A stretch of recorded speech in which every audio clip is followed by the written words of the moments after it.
it's not anybody we know, as Brother Forrest testified to, that it's all about the Lord.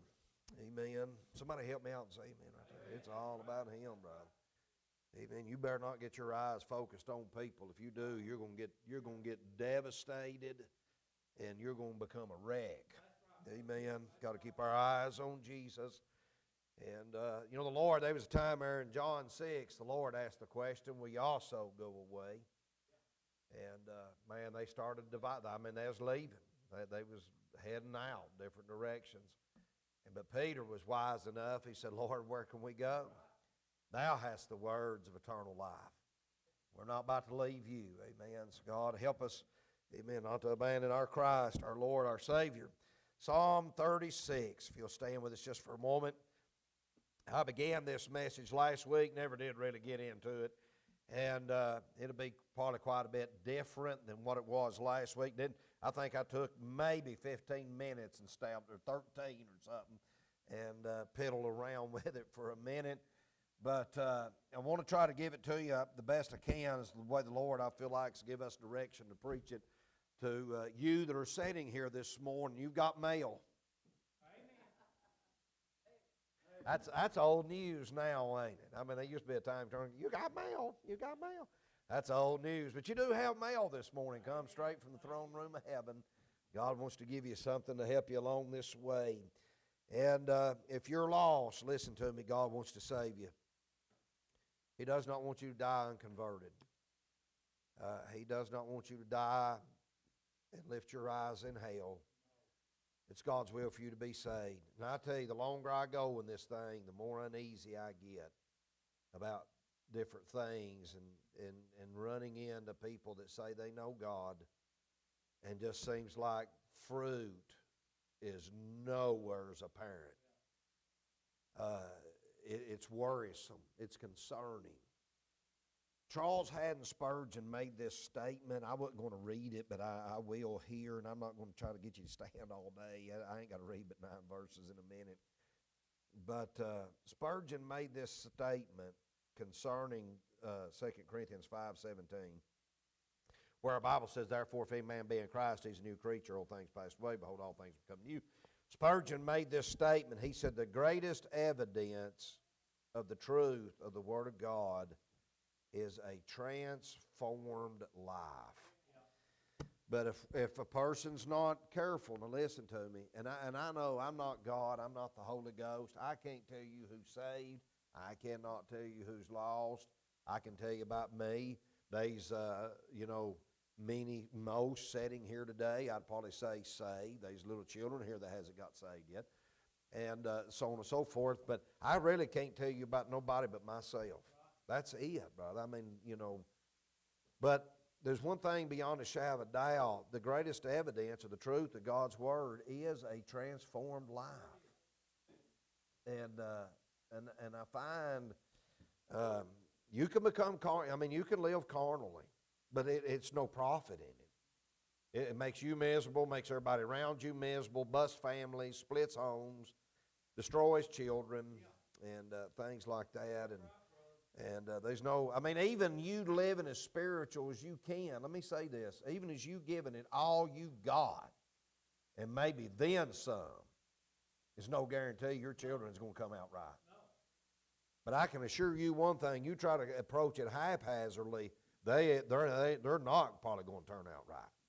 More than likely. Is everybody okay right there? I'm telling you, man, we got to be full in on this thing, and may the Lord help us. Psalm 36, and my text verse is verse number 9, but I want to read these other verses prior to it. Verse number 1, "The transgression of the wicked saith within mine heart, that there is no fear of God before his eyes. For he flattereth himself in his own eyes." I mean, he's proud about this thing. He's boastful. He's arrogant about his wickedness, about his rebellion. He's glad about it until his iniquity be found to be hateful. The words of his mouth are iniquity and deceit. He hath left off to be wise and to do good. It's just not in him. It's just not in her. He deviseth mischief upon his bed. I mean, man, he sits, even when he pillows his head, he's studying on this thing. Still talking about it late in the night hours. He setteth himself in a way that is not good.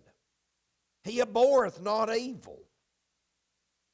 Boy, I tell you, that verse right there, that he abhorreth not evil, son, there's a lot to be said right there about our relationship in this world and what category we fall into here in this text.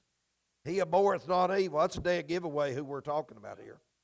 Thy mercy, O Lord, is in the heavens, and thy faithfulness reacheth unto the clouds. Thy righteousness is like the great mountains. Thy judgments are a great deep. O Lord, thou preservest man and beast. How excellent is thy loving kindness, O God. And there's an exclamation point there.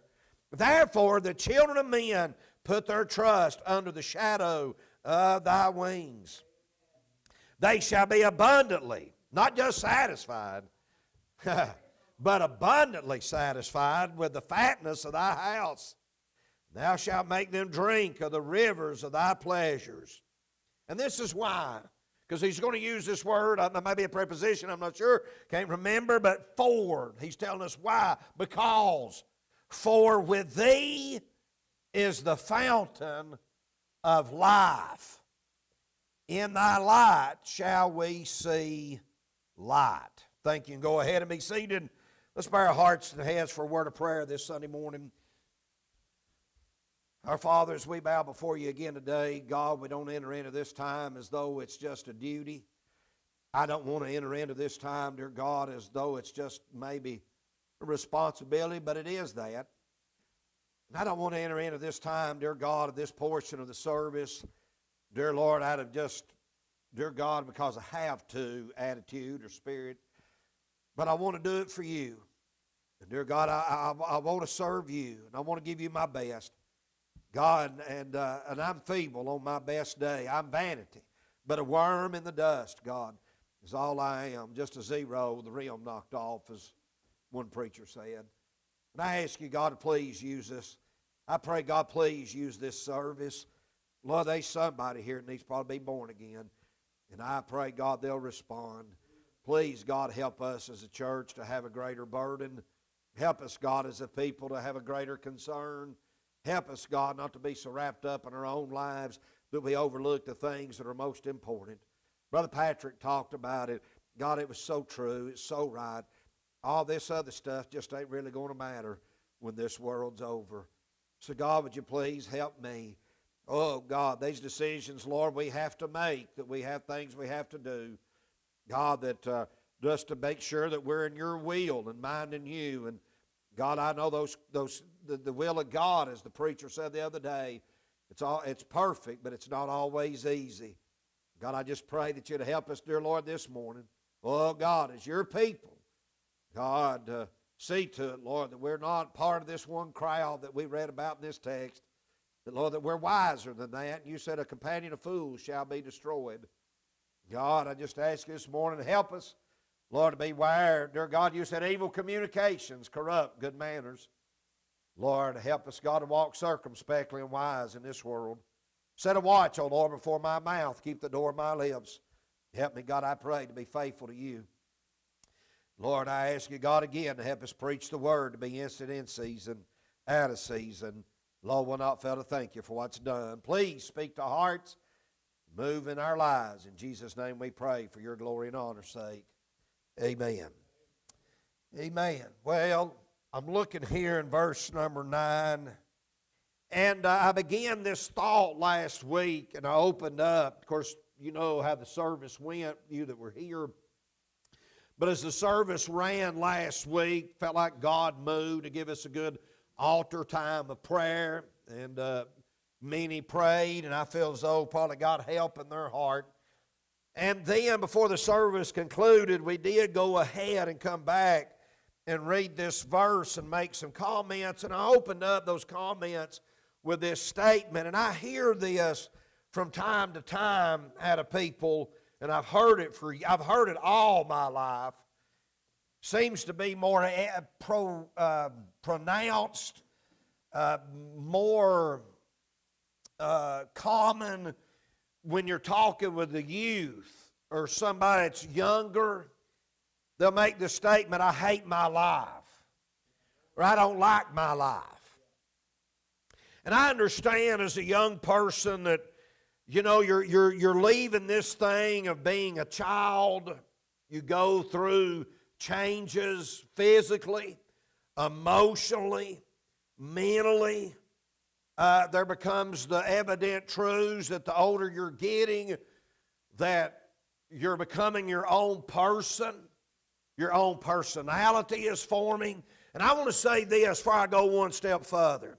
I refuse as a preacher to be critical of our teenagers.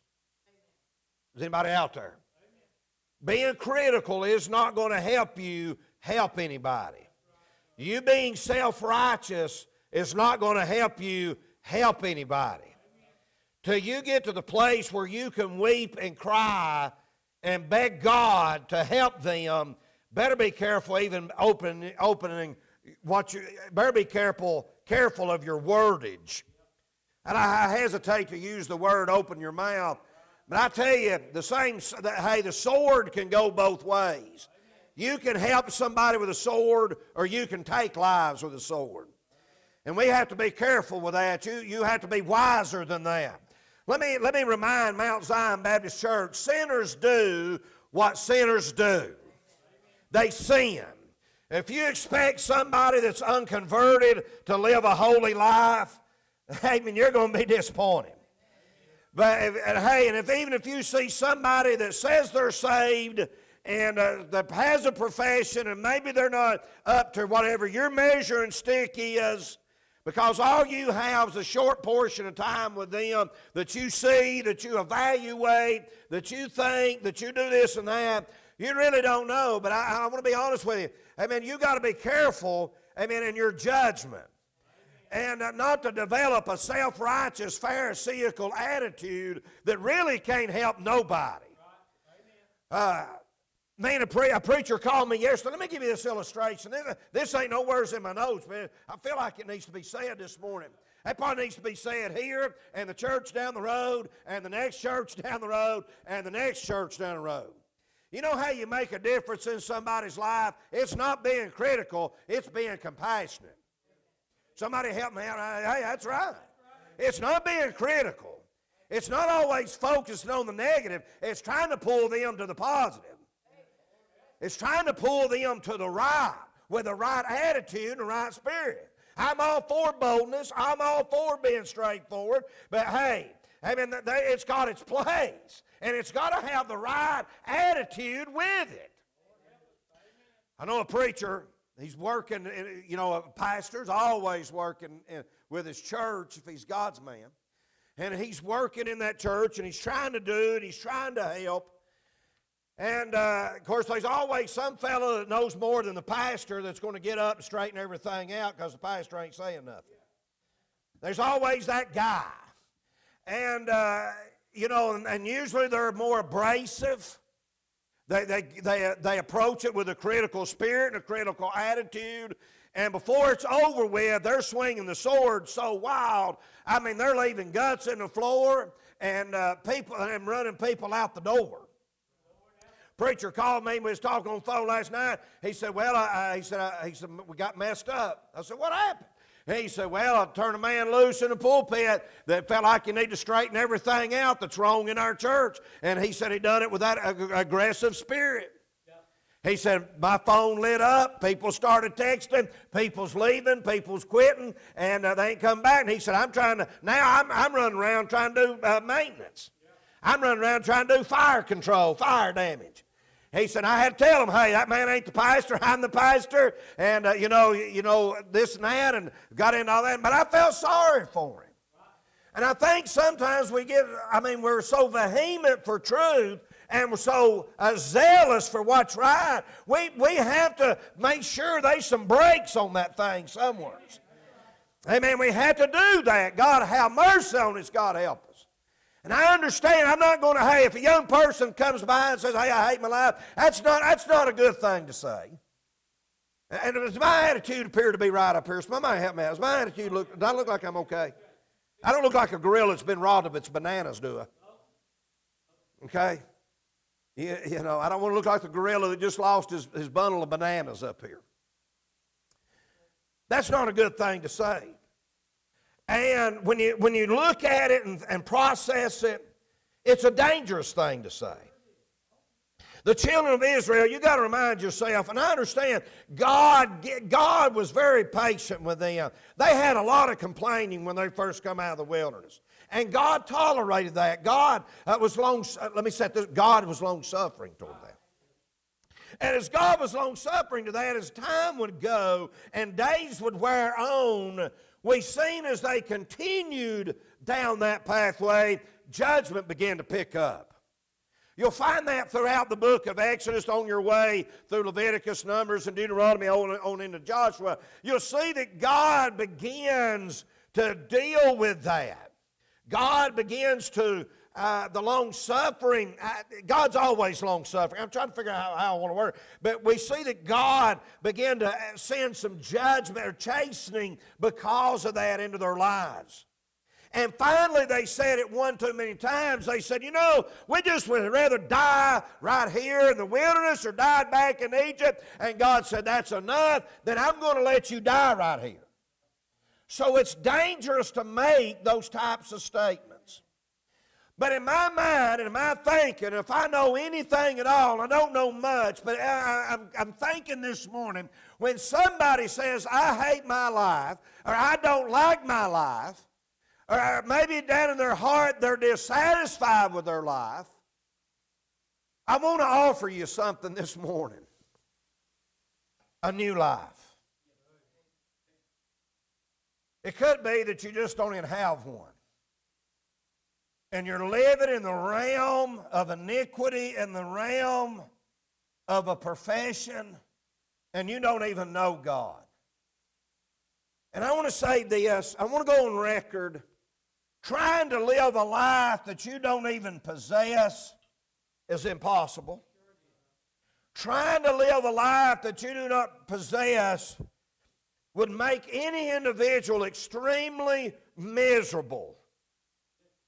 You wonder why so many young people on social media, and they're wanting to be somebody else, and they're wanting to be this one or look like that one or dress like this or paint up like that or act like this or talk like, and then in 2 years, well, we find out, then they commit suicide. If only they'd have known or had acted upon, if they had known, that they could have had a new life. I'm not dissatisfied with my life. I'm dissatisfied with parts of me where I fall short, Brother White. I'm dissatisfied with me. I wished I was a better Christian. I wished I was more like him. But I'm not dissatisfied with the life that he's given me. I'm not dissatisfied this morning with the great exchange that took place on April the 12th, 1998 in my life. I'm not an unsatisfied. I ain't had to find, amen, the clerk and say, hey, I need to talk to the manager because I'm an unsatisfied customer. I don't have to do that with Christ. Amen. Let me give you some thoughts this morning. I'm trying to give you my heart. I really am. Psalm 36 and verse number 9, for with thee is the fountain of life. This word fountain in the Hebrew, it means this. It properly means this. It means something dug, a fountain, something that's dug. We might refer to it as a well. But it can also mean this word. And I really feel like in this text, this is the true meaning of this word. It means the source. If I read it like this, listen to me. For with thee is the fountain of life. For with thee is the source of life.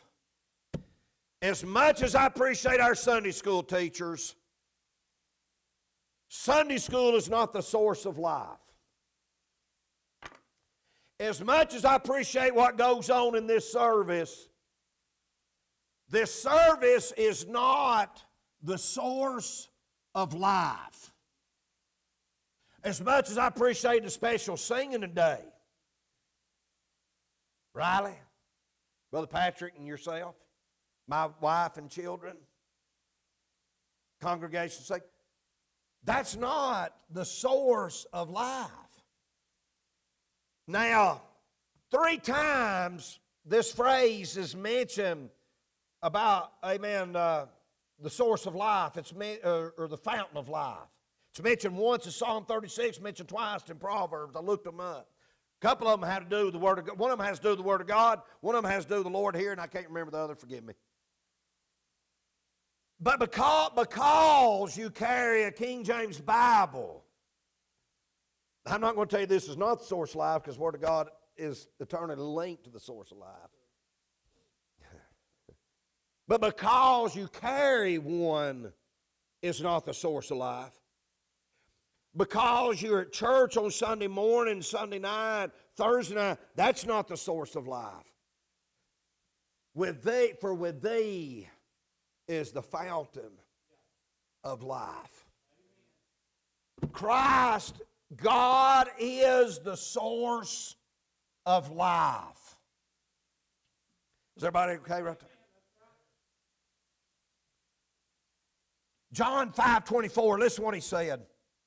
Verily, verily, I say unto you, he that heareth my word and believeth on him that hath sent me hath everlasting life, and shall not come into condemnation, but is passed, watch this, from death unto life. 1 John 1:12. I was going to save it for later, but I'm going to go ahead and read it right now. Or 2 John. Let me find it real quickly. Well, let me just back up. Let me just stay here in John. I need to deal with this. Pass from death unto life. I don't want to get ahead of myself. One writer made this statement. I modified it some to my own taste, if you will. But one writer said this, and this is the point I'm trying to drive home. There is a change in where one abides at salvation. Prior to salvation, death is the country where Christless souls live. The man who knows not God lives a dying life or a living death. But he who believes in the Son of God passes from the empire of death to the kingdom of life. You don't have to go around saying, I don't like my life. I understand. And this is not just for the young people. I mentioned the teenagers when I started this message. But hey, it's for everybody. Preteens, children, the younger ones are going to be faced with this. I mean, it's coming to everybody. Even older people get to where they say, man, here I am. You know, I'm in a relationship and I hate it. But you do know what the answer to all of it is, don't you? Let's just strip away every bit of the plastic. Vance Havner made this statement. I just got back, so I can say this. I just got back from Florida. Amen. I can say this. He said the great delusion of getting away from it all is that you never get away from it all. And is that when you come back, it's still got to be worked on. It's still got to be fixed. It's still got to be dealt with. It's still got to be looked at. See, if a person ain't careful, they try to Band-Aid everything. And they may Band-Aid it with, just I'm going to run off and leave. They may Band-Aid it with, well, I'm going to have to take, X amount of trips. And I'm not knocking trips. Y'all know I'm not knocking trips. I just got off of one. Please understand me. Or if I just spend enough money here, let me say like maybe this one. If I could just spend enough money in something I like, that'll satisfy. But you know what? You just keep spending hundreds and thousands of dollars, and your problem is still right slap in front of you. And you gain a moment of peace and joy in that item, but you still come back where the problems are there, and they've got to be addressed. And nobody likes dealing with problems. We're like an ostrich if we ain't careful. Stick our head in the sand and act like it's not there. Is this preaching going over this morning? Does this make sense? Sometimes I feel like I'm more of a psychologist than a preacher, but I don't know. I definitely ain't a psychologist, amen. But I am a preacher, but I probably do a sorry job at it. But I'm telling you this morning.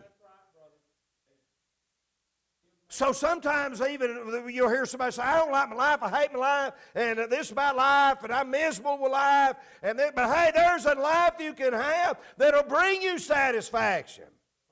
See, it all comes down to what I was preaching the other day on sin. There's always this struggle with our will opposing His will. Son, I was a miserable mud rag before I got saved.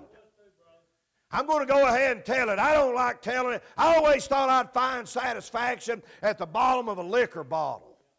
I tell you, when Christ saved me in 1998, thank God He brought me out of that pit. He brought me out of that horrible mire. Thank God He put a new song in my heart, even praising our God. And I got born into the family of the Lord, and I have found satisfaction in my life. I thought buying a new rock and roll CD would satisfy it. It never satisfied. I own thousands, hundreds of them. Hundreds of them. Tapes and CDs, it never satisfied it. The liquor never satisfied it. The vulgar language never satisfied it. I couldn't find anything in this world that would satisfy it till I met Christ. And all of a sudden, I found contentment. In that moment, I found rest. Almost, has anybody ever seen a stray dog that comes around and he's not welcome? Just never really, he just didn't never feel like he was really welcome nowhere. Owner come out, the house owner come out, throw rocks at him, and get. I felt like I'd been getting all my life. Get. I never found till I found the master's porch. Till I found the master's table. And this old dog did find a crumb there. Hallelujah. And I found more than a crumb. Thank God I got the bread of life. I'm telling you, Jesus is the answer to this. I'm going a long way around. I probably don't need to go a long way around this morning. I'm just telling you, Jesus is the answer for your struggles this morning. If your home's falling apart, Jesus is the answer. If you're struggling as a husband, Jesus is your answer. If you're struggling as a wife, Jesus is your answer. If you're struggling as a teenager, Jesus is your answer. But you got to humble yourself. You got to forget about everybody else is thinking about it and come to Him and get some help. My help coming from the Lord. My help coming from above. He said, I will lift up mine eyes unto the hills from whence cometh my help. My help coming from the Lord. Amen. That's where our help comes from. Amen. You're not going to get help focusing on everything. You're not going to get help chasing after things of this world. No. Living a life for Him is the most satisfying thing you can ever do. This is probably a carnal illustration, but I'm telling you it's the truth. Can I share something with y'all? Don't think bad of me. When I go down there to the ocean, it's like therapy. I love it. I wouldn't want to live there, but I do like going. And when I get there, we spent some time, kids, stuff. One of those days, it got cold down there, brother. I mean, it's cold. And kids couldn't swim. They couldn't do nothing. I mean, man, you'd have turned into an icicle out there. So I said, well, I'm going over to Fort Clinch. I'm going to find me some shark's teeth. So I got to walking up and down there finding shark's teeth. And every now and then, you know, of course the waves just keep bringing them in, and then it'd wash some new sand. There's some new ones. And, man, I picked up a pile of them. Shark's teeth. And, but you know, one of the most satisfying things that happened, I was sitting there picking up shark's teeth, and there was a family from Scotland come walking up, and that woman been watching me, her and her husband and a little boy, and they walked over there, and they said, we see you keep opening your little thing, you finding teeth, and I said, yes, ma'am, and so we sat there, and they said, well, we just ain't really doing no good, and they said, but our little boy, he likes buying the megalodon teeth off online, and them things are expensive, amen, but you're talking about a tooth, brother, I'm talking about, I mean, there's real shark. That ain't just something somebody must have made a movie out of. You just come up on a movie. I mean, they're big as your hand, some of them. And, but anyways, they took a few steps away, and I found a beautiful, but Paul, I think it was a Mako. I mean, it's beautiful. Man, that thing about that long, sharp as a razor, had them little things coming off the side, that big, long, skinny point right slap in the middle. I mean, it was gorgeous. And I hollered at that little boy, and I said, hey. I said, come here a minute, bud. That little boy come around, his name was Ethan. I said, hey, come here, little man. And he come over, I said, let me give you his tooth. Man, brother, he was running all over the beach to find his mom and his dad. That's satisfying. Yeah. That's satisfying. Next day, I was back over there, another couple come. They was from Oklahoma. They didn't know like me, didn't know nothing about hunting shark's teeth, but somebody taught me how to hunt them a few years ago. And I sat there and took that young couple and showed them how to hunt shark's teeth. Man, they was finding them. That dude found a piece of a megalodon. I about passed out. He comes running over there, hey, what's this? It's serrated on the side. I said, man, goodness, man, you got a big kid. You can't believe you found it. And, but that's satisfying. It's satisfying just to live for God and try to be a blessing to somebody else. Right. Amen. I tell you where a lot of people run into dissatisfaction. We are so greedy and consumed with ourselves. Yeah. And it's all about me and my little kingdom. Yeah. Man, and we can't even help anybody. Can't even be a blessing to somebody. And you start letting, you say, where are you going with that? I'm talking about occupying the throne of your heart, you knocking God off, and now it's all about your kingdom. It's killing us. It's killing us. But you know what the answer is? You know where the source of life is? It's Him. I sat and look at young couples that struggle. Man, I'm thinking, boy, if y'all would just give your life to Christ to get saved. I mean, y'all didn't start out this way. When they started out, it was looking in each other's eyes and the preacher standing there. And, man, everything's going to be wonderful. Everything's going to be great. Yeah, there's challenges. And, brother, I mean, you're looking at two people that probably really maybe loved each other, and you know, and I got to be careful I don't misuse that word love right here, but they don't live for God, and they wonder why everything falls apart, why their homes fall apart. Then they enter into a second marriage and aren't living for God. You know what it does? It flies apart. Man, if we're really living for God, I'm going to make a statement here. Don't you dare get mad at me. If we are really living for God on a private, individual, personal level, I'm not understanding why we're flying apart. Somebody's going to have to enlighten me why we're still flying apart, why we're still coming unraveled. Somebody ain't doing something somewhere. And you can point the finger at everybody, amen, till you get a finger cramp. Your response is up to you. Always. I blame somebody else for why I'm doing like I'm doing. It don't work. Won't work. Won't work. Jesus said, Father, forgive them. They don't know what to do. Stephen was being stoned. He didn't blame everybody for, amen. He said, Lord, please don't lay this sin to their charge. Man, we've got to be big enough, mature enough, in Christ enough, and separated enough that we let Him be the source of life. And if we get stepped on in life, we just take it and keep going. And I don't even know we're always getting stepped on. Brother, you talking about John the Baptist. Hey, they was boiling them fellas in boiling oil. They was throwing them off pinnacles of temples. They was running them through with swords and spears. Man, we've got it made compared to how some Christians have it. I don't know. This message, I still can't just get into this thing. I mean, it's amazing. We were born into death. The question is, have you changed the place of your natural residence? Are you still in Egypt? Pining away in the graveyard? Living on the husk that the swine did eat? You can get out of there this morning. So you got a word on that? I do. John 10.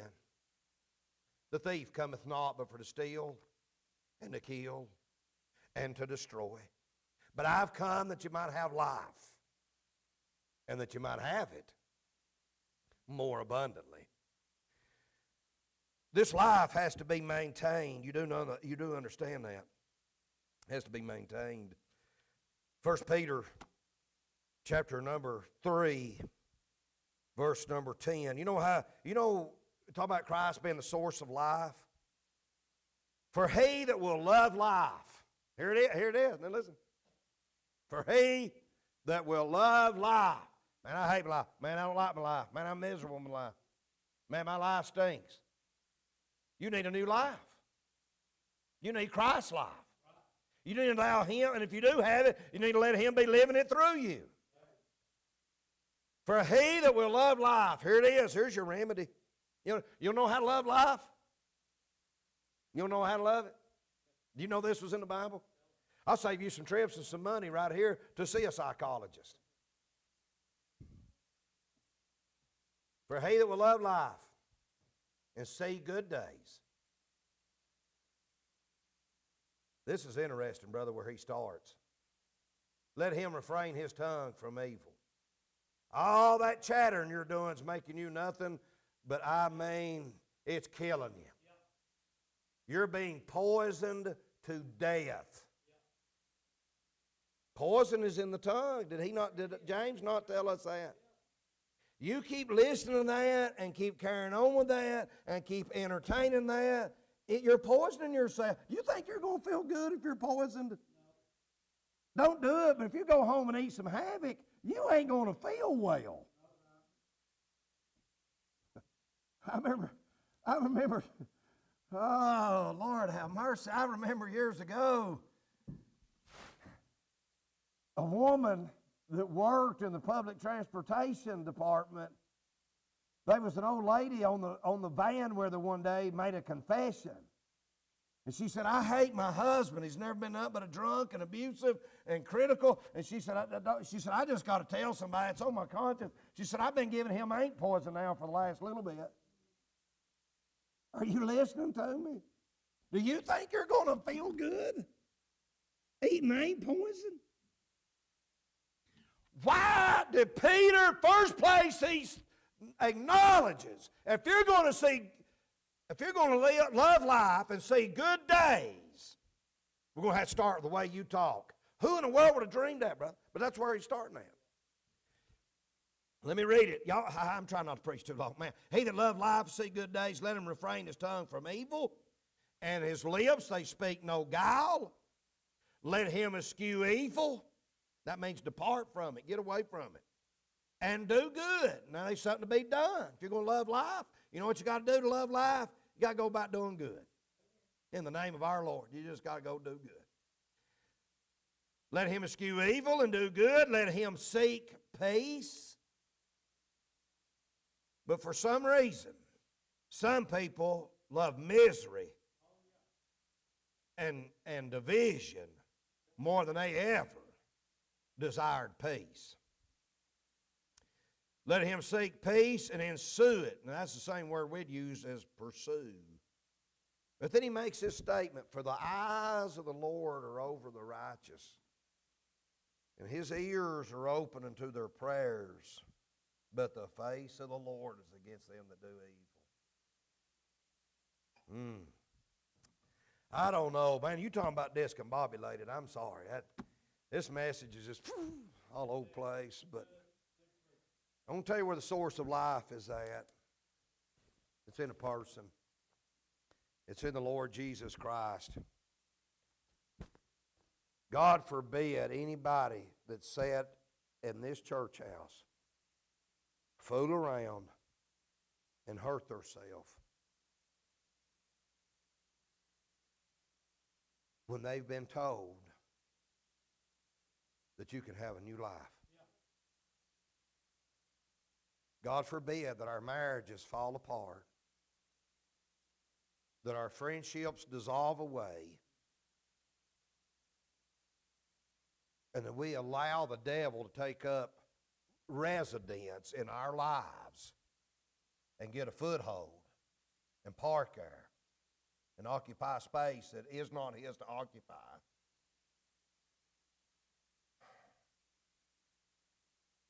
When we've been told Christ is our source of life. I'm going to make this statement, and I don't know if it makes it harder on people. I don't know. I don't know if it's, there's somebody here needs to be born again. Hey, somebody here needs to be saved. And probably more than one that needs a new life. I don't know what it is that always just keeps you anchored down. I don't understand what it is that always keeps you tied to your seat. I don't know. But whatever it is this morning, you ought to just abandon it and hit the altar and get saved by the grace of God. No, people's not perfect. Brother Andy's not perfect.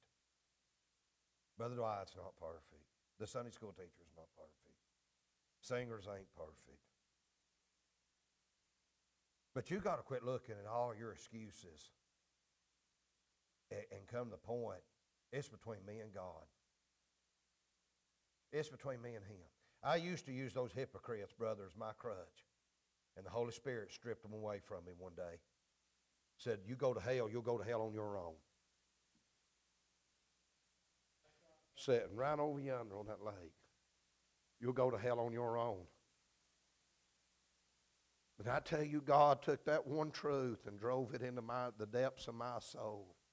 Sister Laura, I never got away from it till I found rest and peace in Christ, till I got born again.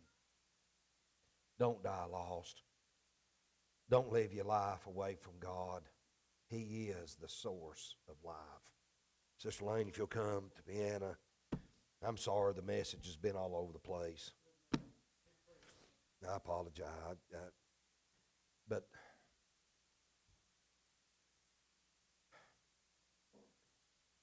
your home struggling, he can fix it.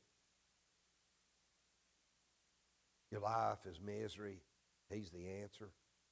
Maybe let's just be honest. You say, man, my life's miserable, Brother Andy. But what's been the main focus of your life?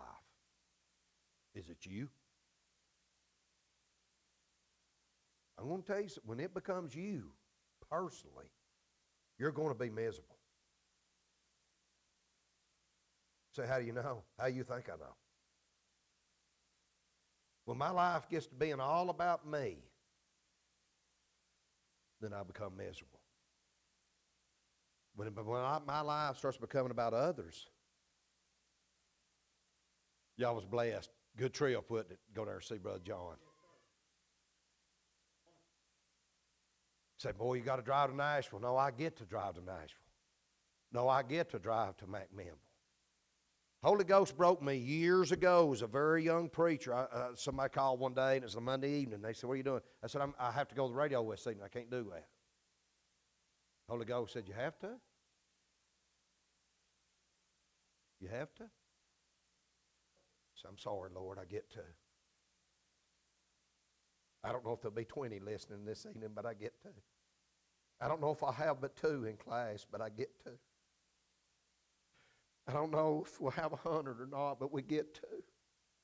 I don't know if everybody's going to sing with me this morning, but we get to. I don't know what we're going to get to do, but we get to, Lord, and we just leave all the results up to you. When we get out of here, you do with it what you will. But we get to. Amen. Don't let your life be about you. You're going to be very dissatisfied and very disgruntled if it's all about you. Amen. Let's stand to our feet this morning.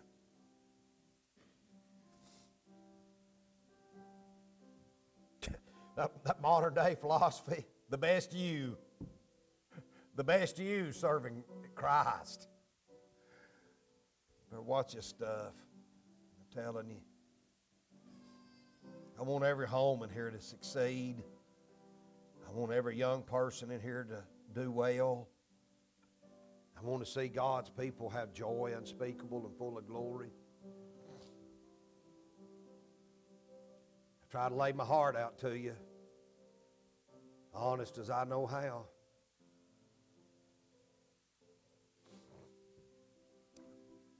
Our Father, as we